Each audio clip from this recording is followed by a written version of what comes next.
আসবে না। সমস্ত জিনিসের পূর্বে যে জিনিসটা মাস্ট ওয়েট ফর ইউ, তোমার জন্য যেটা সবচাইতে বিষয় প্রয়োজনীয় বিষয় হলো সেটা তোমার ঈমান। যদি ঈমান ঠিক থাকে নামাজের সওয়াব পাওয়া যাবে, যদি ঈমান ঠিক থাকে যাকাত দেওয়ার সওয়াব পাওয়া যাবে, যদি ঈমান ঠিক থাকে আর সমস্ত কর্মের সওয়াব পাওয়া যাবে। যদি ঈমান ঠিক না থাকে তাহলে পাওয়া যাবে না। ব্রাদারানে মিল্লাতে ইসলাম, আজকের সময় মানুষদেরকে বোকা বানাবার বহু রকম পদ্ধতি চলতে আছে। এখন দেখবেন ফুল লাগালে পরে একটা কথা শুনতে পাওয়া যায় কি দ্রুত বড়লোক হওয়ার, বাড়িতে বসে টাকা ইনকাম করা, এবং আপনার আত্মীয় স্বজনের বিপদের যদি কোনো খবর বা ফোন কল আপনার কাছে আসে তো তাড়াহুড়ো করে কোনো সিদ্ধান্ত নেবেন না। বলছে তো ফোন লাগালে পরেই একবার করে এই গানটা বাজাচ্ছে সবাই। কেন এটা বাজাবার কারণ কি? এটা কেন দিচ্ছে সরকারের তরফ থেকে? না তো আজকের সময় যেহেতু পরিবর্তন হচ্ছে, সময় পরিবর্তন হওয়ার কারণে মানুষকে নিজেদের ধন সম্পদকে কারার নতুন নতুন চিন্তা চলছে, পদ্ধতি চলছে। আগেকার সময় মানুষের টাকা কারার জন্য রাত্রে বেলায় রাস্তার ধারে দাঁড়িয়ে থাকতো। কেউ যদি টাকা নিয়ে যেত তাকে ধরতো নাকি? ওটা বন্ধ হয়ে গেল, কেননা মানুষ ওদিকে টাকা নেওয়া বন্ধ করে দিল। তো কেমন টাকা আজকে ব্যাংকে পাওয়া যায়? তাহলে এক কাজ করো, খবর দাও কে কত তারিখে কত টাকা ব্যাংক থেকে উঠাবে। তেমন ভাবে খবর নাও, যখন উঠাবে খবর পাওয়া তখন তাকে আক্রমণ করে চাকু দেখিয়ে বন্দুক দেখিয়ে তার টাকা কেড়ে নাও। এটাও যেমন চলিত ব্যবসায়িক ব্যবস্থা, এটাও বন্ধ হলো। দল তৈরি হলো, গ্রুপ তৈরি হলো। গ্রুপ তৈরি হওয়ার পর হুমকি দিয়ে, ফোন কল দিয়ে ব্ল্যাকমেল করতে থাকলো। ব্ল্যাকমেল করে টাকা নেওয়ার চেষ্টা করতে থাকলো। দেখো আজকের সোশ্যাল মিডিয়ার জামানায় আমার প্রত্যেক কথা রেকর্ড হচ্ছে। সেহেতু আমি যেহেতু কাউকে যদি ফোন করে বলি তাহলে আমার কলস রেকর্ড হয়ে নেটওয়ার্কিং দ্বারা লোকেশন দিয়ে আমাকে পাকড়াও করে নেবে, ধরে নেবে। এটাও হবে না। তাহলে কেমন ভাবে মানুষের টাকা ছিনতাই করতে হবে? না হলে মানুষকে কোনো দুঃখের কথা শোনাতে হবে, না হলে খুশির কথা শোনাতে হবে।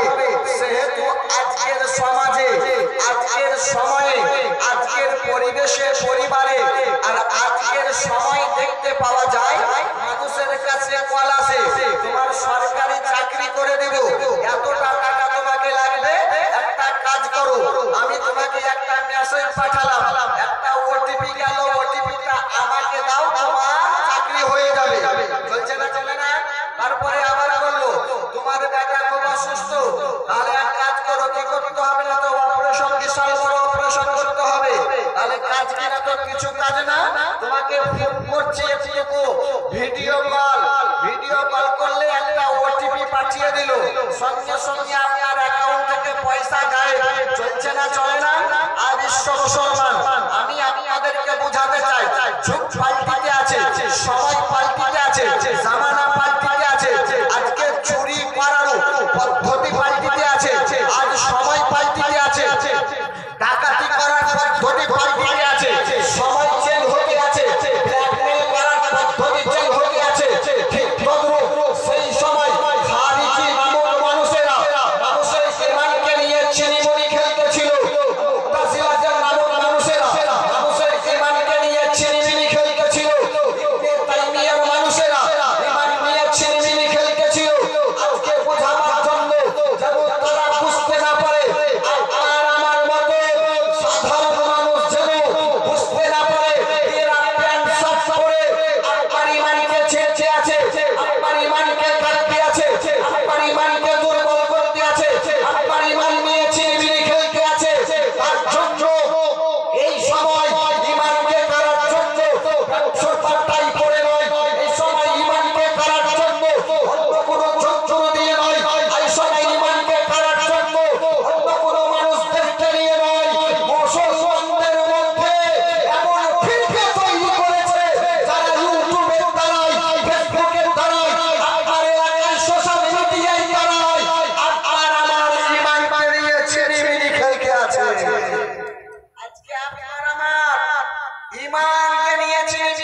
হানাফি মাযহাবের মানুষ বেশি, সেহেতু এই এলাকাতে কিছু মানুষ এসেছে, তারা নিজেদেরকে বলতে আছে আমরা হানাফি নয় বরঞ্চ শাফিঈ, আমরা শাফিঈ মাযহাবকে মান্য করি, সেহেতু আমরা হলাম শাফিঈ।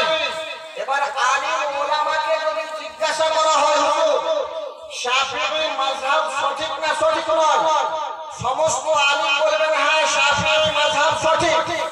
যদি আলিম উলামাকে জিজ্ঞাসা করা হয় হুজুর হানাফি মাযহাব সঠিক না সঠিক নয়, তো সবাই বলবেন হ্যাঁ হানাফি মাযহাব সঠিক। মালিকি মাযহাব সঠিক না সঠিক নয়, বলবেন হ্যাঁ মালিকি মাযহাব সঠিক। হাম্বলি মাযহাব সঠিক না সঠিক নয়, উত্তর আসবে হ্যাঁ হাম্বলি মাযহাবও সঠিক। এবার এই যুগে বা এই দিকে যারা হানাফি যুগের মানুষকে বা হানাফি পরিবেশের মানুষকে আকীদা গড়াতে পথভ্রষ্ট যদি করব মনে করে ডাইরেক্টলি যদি অ্যাটাক করে তাহলে প্রবলেম পড়তে পারে, সেহেতু ডাইরেক্ট অ্যাটাক করে না।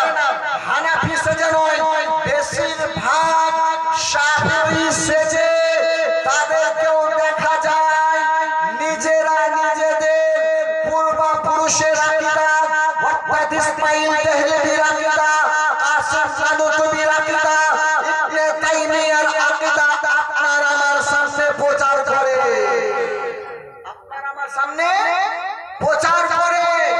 তাদের আকীদা মেন যেটা সেটা হলো এটা যে নবী মুস্তাফা পরে মাটিতে মিশে গেছে, বলে নাউজুবিল্লাহ। নাউজুবিল্লাহি মিন যালিক।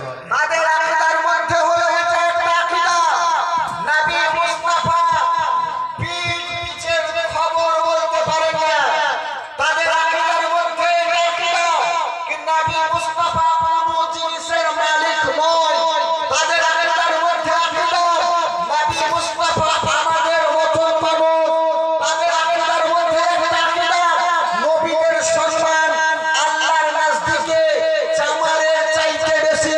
কিন্তু আজকে সমাজে শাফিঈ সেজে, শাফিঈ এলাকায় হানাফি সেজে নিজেরা নিজেদের মতকে, নিজেদের আকীদা পূর্বপুরুষের আকীদাকে প্রচার ও প্রসার করতে আছে, অর্থাৎ মুসলমানের ঈমানকে কঙ্কর করার জন্য, মুসলমানের ঈমানকে কারার জন্য, মুসলমানের ঈমানকে নষ্ট করার জন্য, মুসলমানের ঈমানকে ধূলিসাৎ করার জন্য, মুসলমানের ঈমানকে বরবাদ করার জন্য, মুসলমানের ঈমানকে মিটিয়ে দেওয়ার জন্য, মুসলমানের ঈমানের পাওয়ার নষ্ট করার জন্য আজকে এলাকায় এলাকায়, আজকে গ্রামে গ্রামে, আজকে সোশ্যাল মিডিয়ায় দাঁড়ায় বক্তব্য দিয়ে আপনার আমার ঈমানকে নষ্ট করার চেষ্টা করতে আছে।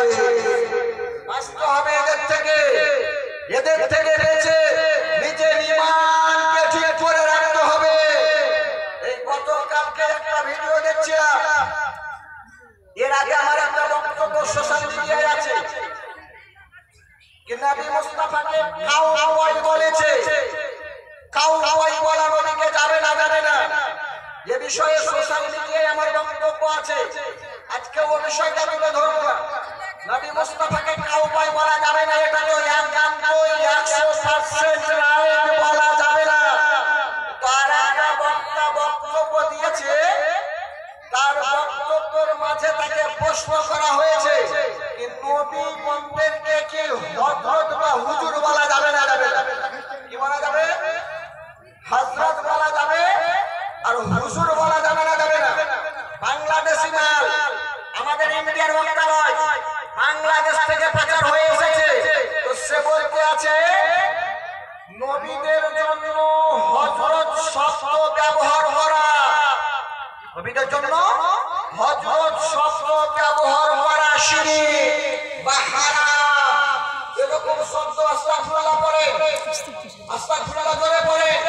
আল্লাহ এদের থেকে আপনাকে আমাকে